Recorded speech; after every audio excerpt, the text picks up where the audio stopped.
नमस्कार मित्रमैत्रिणींनो, आपल्या आजच्या सुंदर कथेचं नाव आहे सेल्फ डिक्लेअर्ड. कथा वाचनास सुरुवात करण्यापूर्वी माझी तुम्हाला विनंती आहे की व्हिडिओ शेवटपर्यंत बघावा आणि या सुंदर कथेचा आस्वाद घ्यावा. अनन्या येणार आहे हे समजताच स्वाती फार खुश होऊन गेली होती. त्यात भेटण्याचा आनंद जितका होता त्याहून जास्त आनंद होता तो आपली प्रगती बघितल्यावर तिची रिॲक्शन कशी असेल याचा. आपल्यावर जळेल का ती? कधी चांगली साडी, चांगला ड्रेस घातलेला दिसला की म्हणायची, किती छान दिसतेस, मी जळते तुझ्यावर. आता कशी असेल तिची प्रतिक्रिया? एकाच ऑफिसमध्ये सहकारी म्हणून काम करताना तिच्यासोबत तशी मजा यायची. अनन्या एकदम फन का अँटेना होती, पण भयंकर फटकळ स्वभावाची. अनन्या फारशी कोणाला आवडायची नाही. तिला त्या गोष्टीने फारसा फरकही पडत नव्हता. ती तोंडावर सांगायची, मी कोणालाही इम्प्रेस करण्यासाठी काहीही करत नाही. तुला मी आवडते, आवडत नाही, मला त्याच्याशी काहीच देणं घेणं नाही. मला माझ्या कामाशी काम ठेवायला आवडतं. गोड गोड बोलून आपली जागा बनवणं मला काही जमणार नाही. स्वाती आणि अनन्या 1 वर्षाच्या फरकाने ऑफिसला जॉईन झाल्या होत्या. स्वातीचं आणि कौस्तुभचं अफेअर चालू झालं. त्यांचा साखरपुडा झाला. एकाच ऑफिसमध्ये काम करत असल्यामुळे ते दोघेही सोबत असायचे. पुढच्या वर्षी अनन्या जॉईन झाली. स्वाती, कौस्तुभ काही ना काही कारणाने पार्टी देत, कधी हॉटेलमध्ये, कधी घरी. पण अनन्या सहसा टाळायचीच. ना तिने कधी पार्टी दिली, ना कधी घरी बोलवलं. डब्यात जे काही करून आणायची त्यावरून तिला स्वयंपाक चांगला जमत असावा असं वाटायचं. पण तिने चुकूनही कधी घरी या असं आमंत्रण दिलं नाही. कधी यावरून बोललं तर सरळ सांगायची, मी इथं नोकरी करून पैसा मिळवायला आले आहे. असले रिलेशन बनवण्यात मला काडीचाही रस नाही. Be professional. ते खाणं, पिणं, बनवणं, खिलवणं not my cup of tea. तिच्या या स्पष्ट बोलण्याने सगळेच तिच्यापासून लांब राहायचे.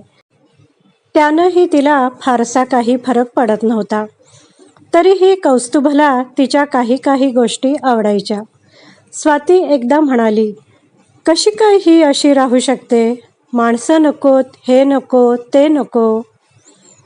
कौस्तुभ म्हणाला, हे बघ स्वाती, तो तिचा स्वभाव आहे आणि त्यामुळं तिचं काही अडलं आहे का आजवर? आपण कोण तिला जज करणारे? ती प्रामाणिकपणे सांगते, हेच ग्रेट आहे. कौस्तुभ शांतपणे म्हणाला. स्वातीनं एखादा छान ड्रेस घातला, सुंदर साडी नेसली की हमखास अनन्या म्हणायची, काय मस्त दिसतेस ग, कौस्तुभ मरतोय आज, जळते मी तुझ्यावर. स्वातीला ड्रेसचे पैसे फिटल्याचा फील यायचा. 1 वर्षभर स्वाती आणि अनन्या सोबत काम करत होत्या. पण अनन्या काही तिला फारशी आवडली नव्हती. गोड गोड बोलून स्वातीनं ऑफिसमध्ये आपली जागा बळकट केली. अनन्या मात्र निघून गेली. त्यालाही आता 5 वर्ष होऊन गेली होती. तिची काहीच खबरबात माहीत नव्हती. एव्हाना स्वातीचं आणि कौस्तुभचं लग्नही झालं. प्रमोशनवर दोघांच्या परदेशवाऱ्या पण झाल्या होत्या. प्रत्येक वेळी तिला आठवायचं, मी जळते तुझ्यावर. किती जळाली असती अनन्या आपल्यावर. काय करत असेल ती? कुठंतरी टिकली असेल का? सरळ सांगायची, माझ्यापासून दूर राहा, मी चांगली नाही स्वभावाने. परवा दिवशी अचानक अनन्याचा फोन आला. स्वाती, अनन्या बोलते, तुला भेटायचं आहे. ओय, कुठे आहे पत्ता तुझा? गेलीस की गायबच झालीस? काय चाललंय सध्या? कुठे नोकरी करतेस? अगं, ऑफिसच्या कामासाठीच आले. उद्या वेळ आहे का तुला भेटायला? नसता तरी तुझ्यासाठी वेळ काढला असता. बोल, केव्हा भेटूया? दुपारी 3 वाजता? हॉटेल तेच जिथे तुम्ही पार्टी द्यायचात. 3 वाजता? करेन, काहीतरी मॅनेज करेन. असंही आता सगळं मीच मॅनेज करते. मला आता परवानगीची गरजच नाही. हो, नक्की भेटू. त्यातल्या त्यात तिने आपला टेंभा मिरवून घेतला. डन. इतकं बोलून स्वातीनं फोन ठेवला.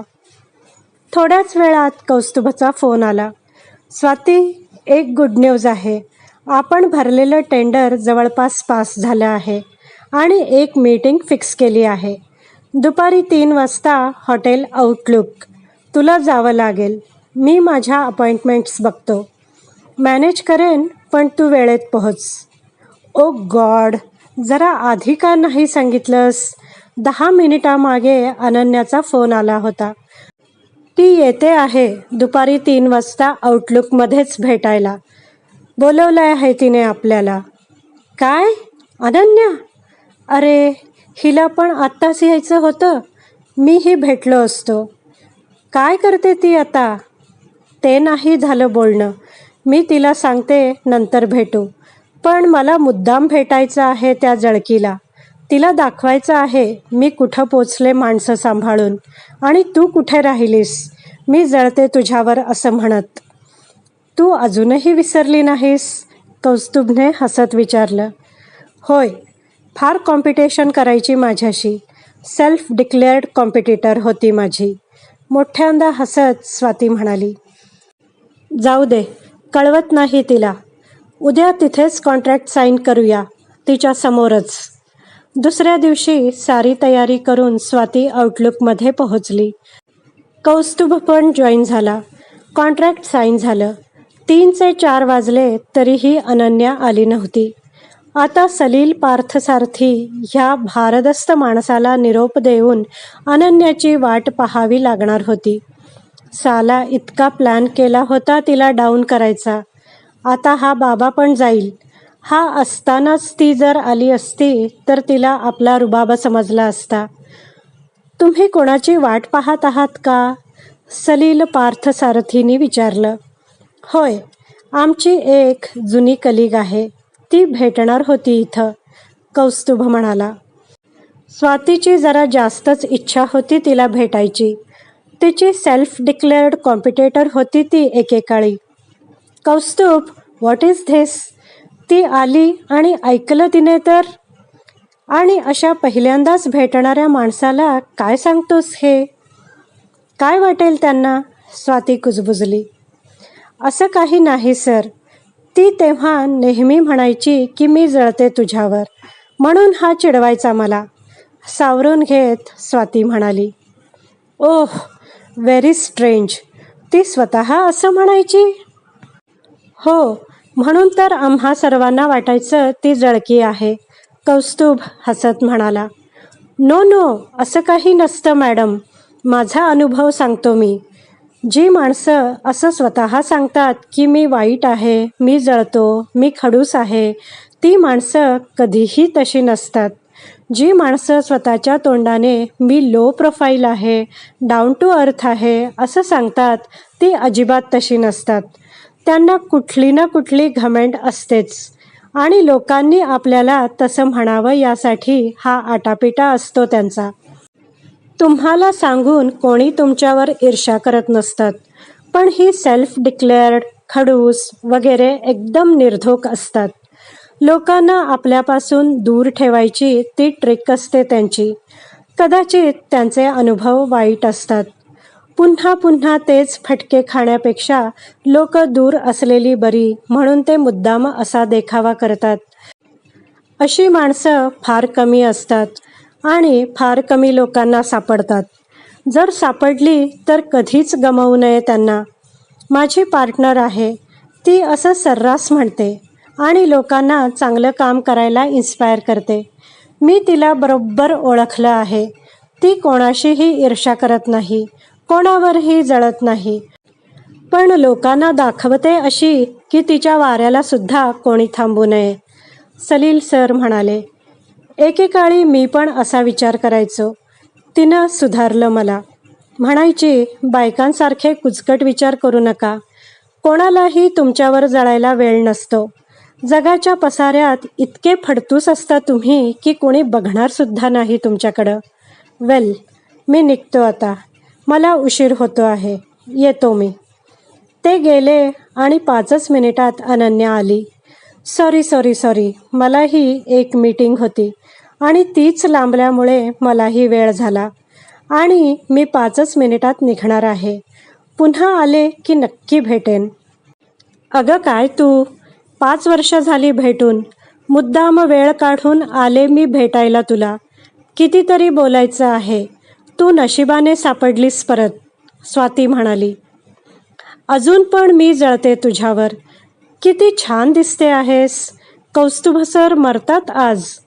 सर अजूनही 5 वर्षांपूर्वी जसं होता तसंच दिसता हां. चल, फार वेळ झाला आहे. पुन्हा भेटू. बाय. ती गेली पण. ती जाताना एक कार्ड पडलं. ती गेल्यावर कौस्तुभनं ते कार्ड उचललं. ते वाचून तो उडालाच. त्यावर नाव होतं अनन्या अँड सलील पार्थसारथी.